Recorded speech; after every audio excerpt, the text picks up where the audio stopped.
Bonjour à toutes et à tous, ici Laurent Bria pour Apprendre Point Photo. Bienvenue dans cette nouvelle vidéo dans laquelle on va parler des 3,5 méthodes pour trouver un modèle pour du portrait. Et comme promis, cette vidéo, c'est la première vidéo de la formation Maîtriser la photo de portrait en lumière naturelle avec Julia Guérin qui va donc vous parler pendant cette vidéo. Puis nous, on se retrouve à la fin pour parler de la formation.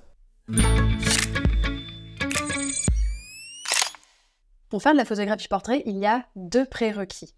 Avoir de quoi photographier, donc du matériel, ça c'est pas franchement le plus compliqué à trouver, et avoir un sujet à photographier. Donc en l'occurrence, pour la photographie portrait, on va parler forcément d'un modèle photo.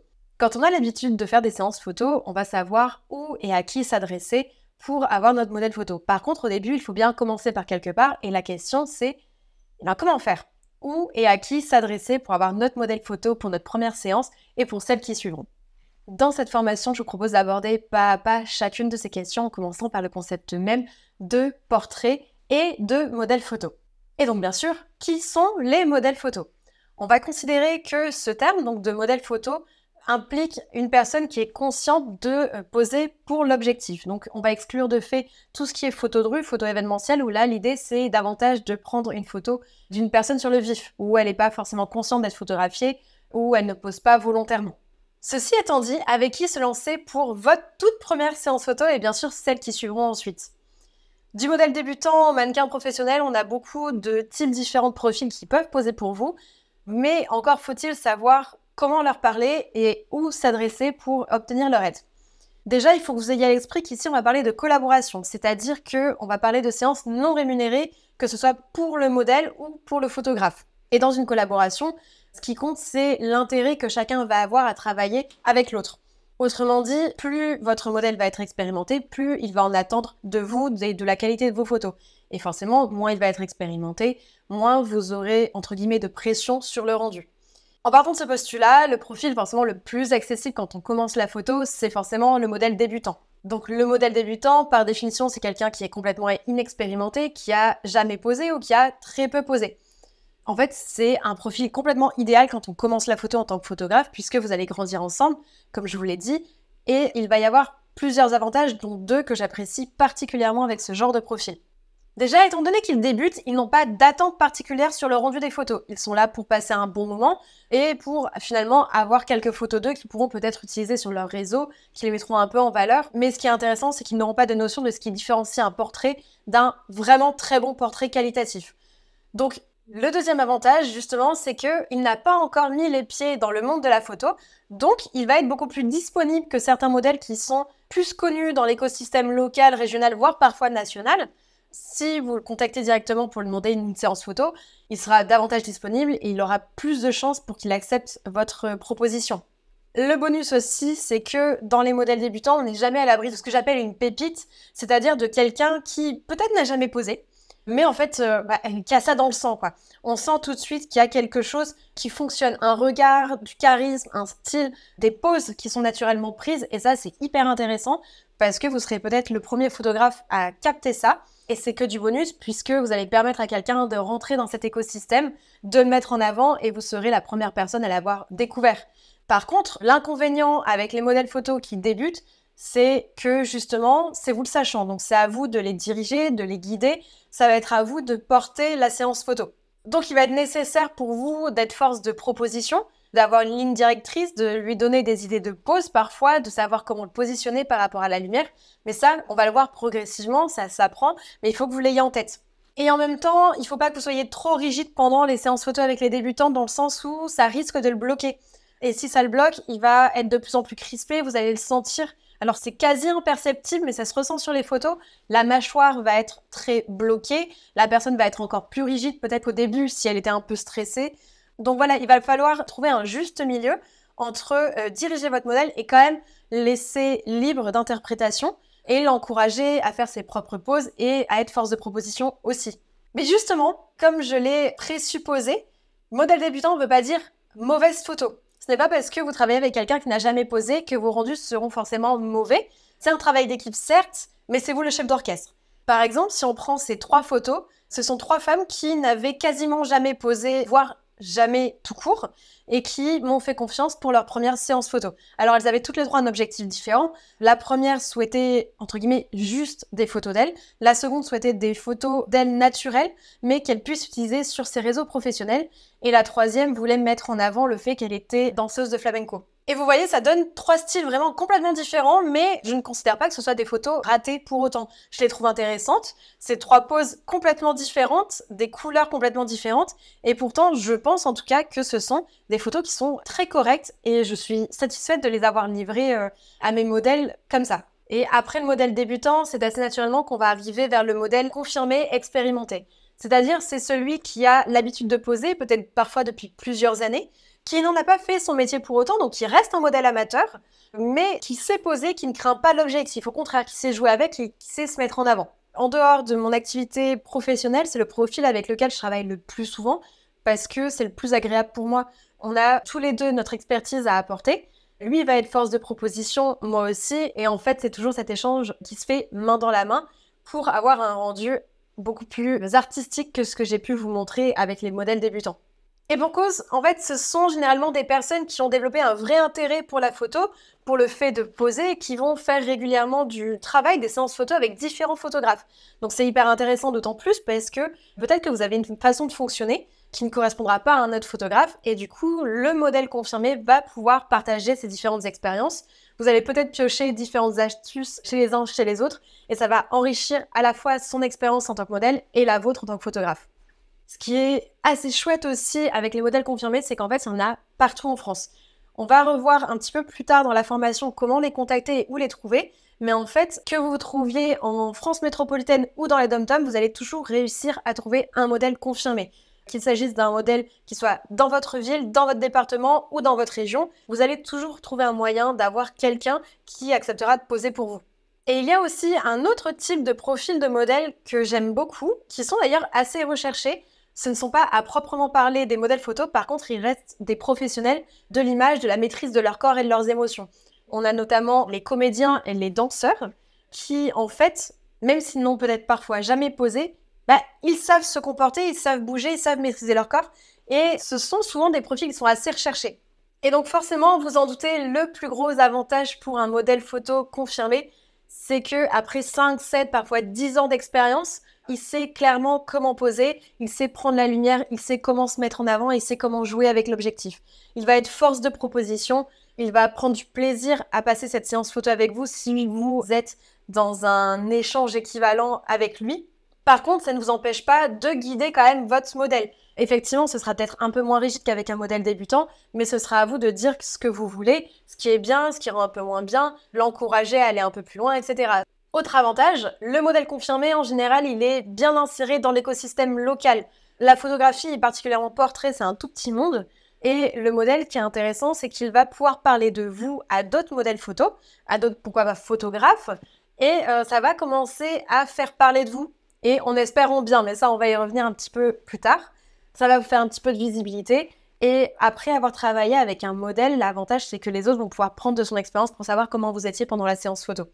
Le seul bémol, si on peut appeler ça un bémol à travailler avec un modèle confirmé, c'est qu'il va attendre de vous, je l'ai déjà dit, une certaine compétence, une certaine qualité dans votre travail. C'est très rare qu'un modèle expérimenté travaille avec un photographe qui débute. C'est possible, mais ça ne va pas être la majorité des cas. Vraiment, dans une collaboration, il va falloir que chacun y trouve son compte. Et quand un photographe, on est à 1 an, 2 ans d'expérience, c'est rare qu'il ait vraiment accès à des modèles très expérimentés. Mais pas de panique, on va voir comment faire une bonne prise de contact dans la formation pour les convaincre de travailler avec vous. Et on va voir pas à pas aussi comment accéder à différents types, à différents profils de modèles photo. Et à titre d'exemple, si vous voulez voir un petit peu ce que donne mon travail avec un modèle expérimenté après avoir vu mon travail avec des modèles débutants, on a par exemple ces 3 photos. Alors, on a la photo de Zach à gauche que j'aime beaucoup, un modèle avec qui on a travaillé plusieurs fois. Vous voyez, il y a ce travail déjà de pose qui est un peu particulière. On a Sarah Oni qui est la photo du milieu où là, elle pose beaucoup plus, elle a un regard vraiment direct. Et on a la photo de Laura qui est en mouvement, qui s'amuse, etc. Mais alors oui, forcément, on passe un bon moment, donc c'est plus facile. Mais Laura reste une modèle expérimentée, donc elle sait sourire sur commande, elle sait comment faire, elle sait se positionner. Et vous voyez, on a clairement une différence entre les photos débutantes où les poses étaient assez classiques ou prises sur le vif. Et là, elles sont beaucoup plus travaillées, un peu plus artistiques pour certaines. Ça n'aurait pas été possible avec des modèles débutants. Si vous voulez aller un petit peu plus loin avec le travail d'une autre personne, ou de 2 autres personnes, plus précisément, on a cet extrait d'une série de portraits que j'aime beaucoup, avec une modèle qui s'appelle Alice Lamande, et avec la photographe Marion Chionard, qui est la photographe dont j'apprécie beaucoup le travail. Donc Alice et Marion sont des amies que vous allez voir un petit peu plus loin dans la formation, parce qu'on a prévu une petite interview pour qu'elles nous partagent leur retour d'expérience. Mais vous voyez ici aussi, on a clairement un travail pro, en tout cas de personnes qui sont expérimentées. C'est des choses qu'on n'aurait pas forcément avec des débutants, aussi bien en tant que modèle qu'en tant que photographe. Et enfin, on arrive au modèle ou au mannequin professionnel. Donc c'est la 3e typologie, le professionnel, c'est-à-dire que contrairement aux 2 précédents, et comme la terminologie l'indique, ce sont des personnes qui ont fait du fait de poser leur métier. Ce sont des personnes qui ont une rémunération pour être devant l'objectif, mais par contre, il va falloir faire le distinguo entre le modèle pro et le mannequin pro. Ce sont 2 termes qui se ressemblent, mais le modèle photo pose en étant rémunéré devant des photographes, donc il n'existe pas de critères physiques spécifiques. Tout va se jouer sur les attentes et les besoins de la marque en question, ou du photographe par exemple, peu importe. On va embaucher un profil pour un besoin spécifique, et ce profil peut travailler à la fois dans une agence de modèles de mannequins, ou alors pas du tout. Là où par contre, les mannequins professionnels vont forcément être dans une agence, et ils vont représenter des marques, des grandes enseignes pour faire des photos, mais aussi pour faire des défilés, pour faire de la publicité multi-support, donc télé, encart pub, etc. Et en général, on va les retrouver surtout sur un positionnement de luxe. On parle de top modèle pour les mannequins extrêmement connus et reconnus à l'international. À l'époque, on avait Kate Moss, Naomi Campbell, mais plus récemment, on a Cara Delevingne ou Hailey Bieber, par exemple. Par contre, ça vous a pas échappé, les top modèles, en général, le grand public connaît les femmes, mais beaucoup moins les hommes, tout simplement parce que pour les hommes, ce sont plutôt des acteurs, souvent, qui deviennent les égéries des grandes marques. Par exemple, Robert Pattinson ou Ryan Reynolds, qui sont d'abord acteurs avant d'être mannequins, mais qui posent pour des marques de vêtements, des marques de parfums. Mais dans les 2 cas, qu'il s'agisse des modèles ou des mannequins pros, ils savent tous les 2 très bien gérer leur corps, très bien travailler avec un photographe. Ils savent parfaitement poser, on n'a pas besoin de les aider, c'est à eux normalement d'être force de proposition, même si le photographe est loin de devoir s'effacer par rapport au modèle. Mais par contre, dans ce cadre-là, le photographe, il va davantage se transformer en directeur artistique dans le sens où quand on travaille avec un mannequin pro, généralement on travaille avec une équipe complète. Je pense à des maquilleurs, à des coiffeurs, à des stylistes, parfois à des personnes qui gèrent la lumière. Ça va vraiment dépendre du projet et de votre budget, mais ça va être de la responsabilité du photographe de travailler avec la marque, s'il y en a une, avec le client, s'il y en a un, pour gérer tout ce petit monde et avoir un rendu de qualité. Là où, en général, avec un modèle photo amateur, donc qu'il soit débutant ou confirmé, vous allez avoir beaucoup moins ce travail de mise en place à faire. À titre d'exemple, voilà ce que ça peut donner avec une modèle professionnelle qui est aussi comédienne, donc Floriane Fizen. Là, vous avez en extrait 3 photos de 3 shootings différents. Sur la photo de gauche, on n'a pas de maquilleur. Par contre, on a travaillé avec une coiffeuse et une maquilleuse sur les 2 autres photos. Et on sent clairement un rendu qui est hyper fort. Floriane pose extrêmement bien, elle connaît par cœur son métier. Ça ne m'a pas empêché de lui donner des indications sur ce que je voulais à chaque fois, sur le rendu que j'attendais. Mais on sent encore une qualité dans sa façon de poser, dans sa façon de travailler. Et d'ailleurs, Flo sera aussi la partie dans les interviews pour qu'elle partage son expérience en tant que modèle pro et peut-être en tant que comédienne aussi. Mais si vous voulez monter un peu en gamme dans un projet avec un mannequin professionnel, vous avez par exemple cet extrait de la campagne pub pour une montre de luxe avec Cara Delevingne qui a été photographiée par David Yarrow. Alors là, très clairement, on est sur un autre niveau, et il faut l'avouer. Déjà parce que moi, je peux pas avoir de lion dans mes séances photos, mais aussi, voilà, il y a une gestion de la lumière, et puis surtout, Cara Delevingne est ultra connue. Elle a commencé en tant que mannequin, elle est devenue actrice, elle est devenue égérie de grandes marques de luxe.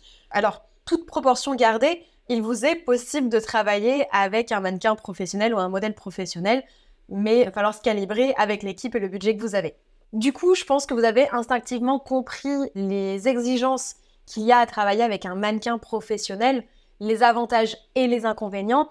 Premier avantage, c'est un vrai plaisir de travailler avec eux, on va pas se le cacher, c'est toujours très agréable de travailler avec des personnes compétentes, mais en contrepartie, il va être attendu de votre travail une très haute qualité photo, un très beau rendu, particulièrement dans le cadre d'une collaboration avec un modèle professionnel ou un mannequin professionnel. C'est pour ça que je pense, à vos débuts en tout cas, il y a très peu de chances pour que vous travailliez avec un pro, sauf exception qu'on va aborder un peu plus tard dans la formation. Mais vraiment, au début, je vous recommande vivement de vous faire la main avec des modèles débutants. Apprenez à grandir ensemble plutôt qu'à partir avec un modèle qui a beaucoup plus d'expérience que vous et qui risque du coup d'être frustré et vous aussi, vous risquez de culpabiliser. Au-delà de ça, les pros, ce sont des profils qui sont un peu plus compliqués à contacter. Même si on va aller les chercher sur leur réseau entre guillemets personnel, c'est pas dit déjà qu'ils aient le temps ou la possibilité de vous répondre et surtout s'ils sont sursollicités, ils vont vous dire d'aller directement voir leur agence qui va vous envoyer leur grille tarifaire. Encore une fois, c'est une des raisons pour laquelle il va être peu probable à vos débuts pour vous de travailler avec ce genre de profil. Mais si la grille tarifaire vous convient, pourquoi pas? Finalement, pourquoi pas? On va aborder ça, mais pour vous donner une fourchette de prix, pendant une séance photo avec un photographe amateur, un modèle pro va demander entre 80 et 100 euros de l'heure minimum. Vraiment minimum. C'est un tarif qui peut doubler selon le thème de la séance photo, particulièrement si vous faites de la lingerie, du boudoir ou de la photo de nu. Et ça, c'est vraiment que pour un photographe amateur. Si vous travaillez avec une enseigne, avec une marque, ça peut aller entre 300 et 1500 euros la journée en fonction du projet, en fonction de la notoriété du modèle pro. À ça, il faut ajouter les sessions de droit d'image qui commencent pas en dessous de 150 euros et qui vont dépendre vraiment de la diffusion et de l'ampleur de votre campagne de communication. Mais par contre, ce qui est plutôt chouette, c'est que parfois, pour encourager les photographes amateurs à poursuivre dans ce qu'ils font, le modèle peut accepter de faire un geste dans le sens où il ne va pas augmenter ses tarifs ou alors il va accepter, par exemple, d'être payé grâce à une pièce ou un service qui sera d'une valeur équivalente à sa prestation. Par exemple, s'il pose avec une marque de créateur, peut-être qu'il acceptera de céder ses droits de faire des photos en échange d'une pièce, je ne sais pas, d'un sac, d'une veste, d'une paire de chaussures, peu importe. Ils sont aussi arrangeants. Il ne faut pas non plus grossir le trait du professionnel, mais il faut avoir conscience que travailler avec quelqu'un dans le cadre de son métier, c'est s'exposer à une grille tarifaire tout simplement. Et justement, pour en finir avec les tarifs d'un modèle ou d'un mannequin professionnel, vous avez aussi, si vous le souhaitez, la possibilité de travailler avec Johnny Depp en contactant son agent. Et là, je vous en parle vraiment pour vous montrer à quel point les tarifs peuvent être astronomiques et variés en fonction des personnes et de l'ampleur du travail. L'agent de Johnny Depp et donc l'acteur lui-même ont pris pas moins de 20 millions d'euros pour la nouvelle campagne pour Dior. C'est un record du monde. Ça n'avait jamais atteint des plafonds pareils. Et donc, à vous de voir, à vous de jauger à quel niveau vous souhaitez être en travaillant avec les modèles. Et enfin, on a la photo d'inconnu. La photo d'inconnu, c'est encore une typologie particulière de modèle dans le sens où elle se distingue vraiment des trois premières. Là où on a des personnes qui souhaitent poser volontairement devant l'objectif à l'occasion d'une séance photo bien encadrée, on va avoir des personnes qui ne s'attendent pas du tout à être photographiées justement, c'est tout le principe du truc. C'est hyper particulier parce que, en fait, en abordant une personne dans la rue, vous ne connaîtrez pas son expérience. D'ailleurs, il y a très peu de chances qu'elle ait déjà posé pour un photographe dans le cadre d'une séance photo. Vous ne saurez pas dans quel état d'esprit elle va être, cette personne, quand vous allez l'aborder. Elle ne connaîtra pas non plus votre démarche. Donc, ça va être très particulier. Vous n'aurez pas d'autre choix, en fait, que d'aller la voir directement pour lui demander quelques photos d'elle et vous aurez simplement quelques minutes pour la photographier. Là où, pour une séance photo, on prend au moins 1 heure, 1 heure et demie pour être confort, je pense, dans le timing. Donc il y a plusieurs avantages par contre à photographier des inconnus dans la rue, c'est que on peut avoir tout type de profil, tous les âges, tous les genres, tous les sexes, tous les styles, toutes les teintes de peau, toutes les tailles, en tout cas, bref, tout le monde marche à un moment donné dans la rue, particulièrement si vous êtes dans une grande ville. Donc en fait, il suffit de vous prendre une demi-journée pour peut-être avoir 5 profils à photographier, 10 si vous êtes vraiment productif et que vous avez de la chance, et ça c'est un gros avantage.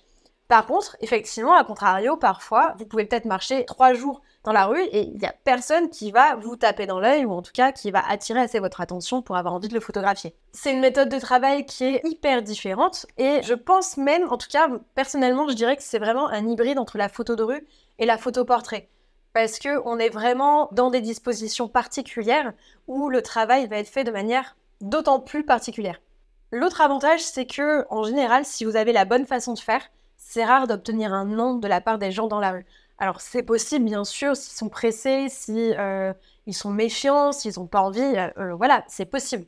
Mais c'est assez rare si vous expliquez vraiment la démarche et que vous répondez aux questions qu'ils vont vous poser. Mais ça aussi, on va y revenir un petit peu plus tard dans la formation. Par contre, dans ce cadre, il faut que vous vous sentiez capable de faire des réglages et de positionner votre modèle très rapidement dans un espace donné. Ça doit prendre que 2 à 3 minutes maximum. Le tout n'est pas de faire poireauter votre modèle pendant 10 minutes.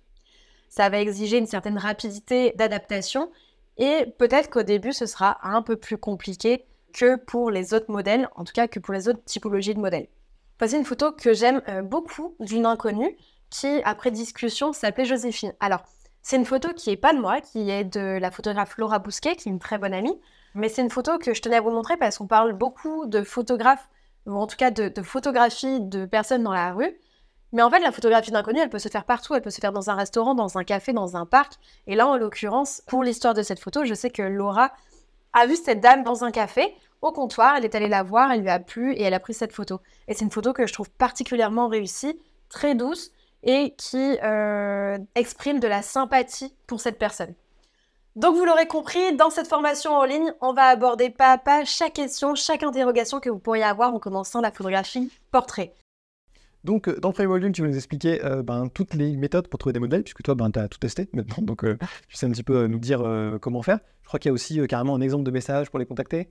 Oui, absolument. J'ai mis un exemple de message que j'utilise moi-même pour contacter mes modèles encore aujourd'hui. Donc, il va y avoir de quoi faire dès le premier module. Différents types de modèles, tu l'as dit, des débutants, des confirmés, des amateurs, des pros, des pas pros. Et en bonus, on a tenu tous les deux à mettre aussi une interview de personnes qui vivent l'expérience de l'autre côté de l'objectif finalement en tant que modèle. Et encore là, il y aura 3 types de profils. Une comédienne, modèle pro, une modèle très expérimentée amateur et une photographe qui fait aussi modèle. Comme ça, on a les 3 points de vue supplémentaires. Ok, ouais, c'est super parce que c'est vraiment... En fait, si vous avez envoyé des messages à 10 modèles et que vous n'avez pas de réponse, le problème, c'est sans doute vous. Alors, c'est pas forcément de votre faute, mais c'est qu'il y a quelque chose que vous faites qui passe pas. Et c'est important d'avoir leur point de vue pour savoir ce qui se passe dans leur tête, ce qui se passe dans leur vie aussi, les contacts et les ondes, etc. Et donc, voilà, en fait, finalement, comment trouver des modèles? Il n'y a pas que où est-ce qu'on va les trouver, même si ça, on vous en parle. Il y a des liens vers les groupes, des sites, enfin, il y a tout ce qu'il faut pour où est-ce que vous allez les chercher. Mais il y a aussi comment on fait. Parce que ça ne passe pas par juste trouver un lien puis envoyer un message en disant salut, ça va, est-ce que tu veux poser pour moi? C'est quand même un peu plus précis que ça. Et donc voilà, on voulait vraiment axer là-dessus. C'est ça. Et si je peux me permettre de rajouter un petit détail, c'est en ayant le point de vue des modèles que vous allez comprendre comment ça fonctionne et vous allez pouvoir adapter vos messages en plus pour les convaincre de poser pour vous. Donc c'est le petit tips qu'on a voulu ajouter en prime, j'ai envie de dire.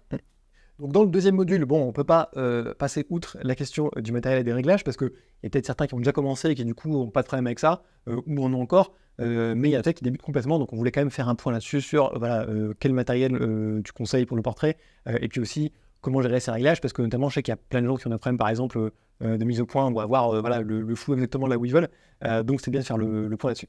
Oui, ce qui est chouette avec ce module, c'est qu'on n'a pas besoin déjà d'être un technicien pour suivre la formation. Il y a quelques astuces aussi pour savoir d'où peuvent venir les problèmes principaux qu'on peut rencontrer quand on commence le portrait et forcément comment les gérer pour plus les refaire finalement. Et forcément, il y a une petite partie boîtier, matériel en tant que tel qui est très rapide mais qui vous donnera les billes pour avancer sereinement dans le portrait.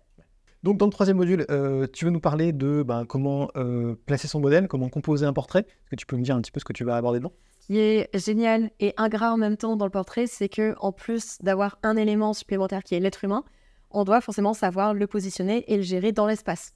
Donc quand on parle d'espace, on parle de composition, on parle de décor. Il faut choisir si c'est intérieur ou extérieur, parce que même en lumière naturelle, on a le luxe de choisir. Il va falloir savoir comment le positionner, mais ça, donc on y revient encore plus en détail après, je pense que tu vas y revenir d'ailleurs. Et bien sûr, comment gérer la lumière. Ouais, c'est vraiment, c'est sans doute, en tout cas c'est un des 2 modules je pense les plus importants de la formation, parce que bon, tout ce qui est réglage, si vous n'avez jamais fait, ça peut vous paraître impressionnant et vous avez des problèmes de flou, etc. Vous vous dites c'est vraiment ça mon plus gros problème, mais une fois que vous l'avez passé, ça fait pas un bon portrait quoi, ça suffit pas du tout. Vous avez un portrait net, cool, mais c'est pas ça qui va faire un portrait qui va être excellent, et c'est vraiment plus dans déjà comment vous allez organiser votre cadre, etc. que ça va jouer, et puis ensuite justement, comme ce qu'on va voir dans le module 4, comment faire poser son modèle. Et oui, donc forcément, une fois qu'on a géré la compo, on gère l'humain. L'humain, pareil, quand on commence, ça peut toujours être un petit peu effrayant, mais vous allez voir, il y a pas mal de choses dans la formation, il y a un guide des poses, il y a des astuces pour détendre votre modèle, il y a des astuces pour voir vraiment comment préparer aussi votre séance photo, puisque c'est hyper important. De toute façon, si vous stressez, si vous avez peur de mal faire, préparer la séance photo, c'est tout de suite ce qui va vous rassurer le plus. Donc, je montre en tout cas comment moi je prépare mes séances photos et je vous donne des astuces. Oui, donc en fait, ce qu'on voulait, c'est que vous puissiez, parce que je sais qu'il y a des gens qui vont prendre la formation qui n'auront peut-être jamais vraiment fait de portrait, en tout cas pas de manière un peu structurée, et c'est que la première séance se passe bien.